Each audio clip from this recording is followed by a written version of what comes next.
At the intersection of Washington and Harvard, you can make a choice.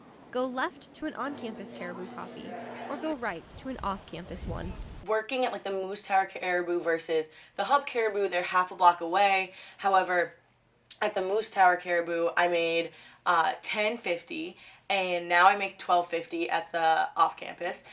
While working at Caribou Coffee, Cassidy Drummond, a senior at the University of Minnesota, also works for university housing. Work at Frontier Pioneer 17th and Keeler, and I've worked there since my first semester in freshman year. My pay has increased 65 cents in 4 years. Minneapolis and St. Paul recently passed legislation to increase minimum wage from $10 an hour to $15 an hour throughout the 2020s. Can I have your U-card, please?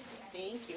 But the U of M, while located in both cities, is a state institution. Because the University of Minnesota is a land-grant institution, they have to follow the state minimum wage, not the city minimum wage. Drummond, like many students, relies on campus jobs to pay tuition, rent, and buy things like groceries. It's an envelope.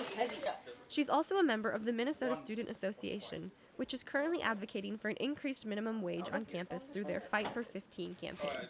When people argue that on-campus wages should be less than the city, it's like it to some extent it is dehumanizing, and it's just like you're telling me that like my time, my labor, and my effort is not even worth what like the city views as the bare minimum. Members of MSA have met with University President Joan Gable to discuss the wage increase, and she told them she'd like to see more support. We're here for an education. Like, that's why we're in school.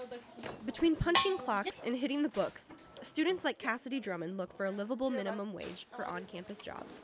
Larissa Millis, University Report.